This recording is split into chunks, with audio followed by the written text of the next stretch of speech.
На последната 31 седница на Советот на општина Кочани, советниците ја разгледуваа одлуката доставена од градоначалникот Ратко Димитровски, во која се влезени 13 села од планинскиот дел на општината и во кои тамошните жители нема да ја плаќаат таксата за јавно осветлување. Имено домакинствата во планинските села кои имаат електрични броила, а немаат ниедна светилка на околните бандери, се ослободуваат од обврската да плаќаат на доместок за јавно осветлување. Ваквиот предлог наиде на дискусија кај советниците, при што се бараше ослободување и за викенд куќите во викенд населбите на Осогово. Се ослободуваат сите, ги читам. Значи немаме дискриминација.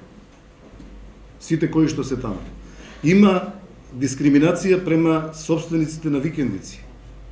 Меѓутоа, ова што го последниот дискутант, советникот Алексов рече, ние нема да ги оставиме тие да бидат без организирано осветлување. Едната работа. Втората работа, тоа се излетнички места, не се населени места. Значи, не се куќи за постојано живење. Трета работа која што треба да ја имаме, ние организираме јавно осветлување во целата општина. Значи, и оној кој што има викендицата, и оние кои што денеска ги ослободуваме, го користат јавното осветлување во градот Кочани. Значи, не може да плаќа само овој кој што живее на улицата ВМРО, да плаќа само за сите сијалици кои што се на улицата ВМРО. Него плаќаме сите кои што сме во општината Кочани. И оние кои што се од населените места, и оние кои што се од градот. И четвртата, можеби прва работа која што треба да ја, кој што некој од дискутанти, не се сеќавам кој што ја рече.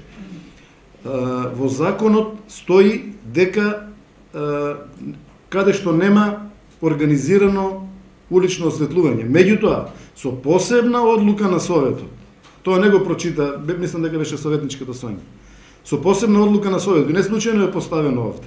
Меѓутоа, првата задача на Советот е да го обезбеди буџетот на општината. Со ова, тука имаме 260 наши семејства. Буџетот на општината се намалува за некои на годишно ниво некаде околу 8.000 евра.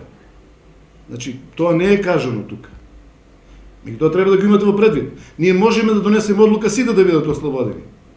Од каде ќе имаме ние прилив да го плаќаме уличното осветлување на целата општина? По образложението на градоначалникот Димитровски, одлуката за ослободување од плаќање на јавно осветлување за жителите од планинските села беше едногласно поддржана од страна на сите советници.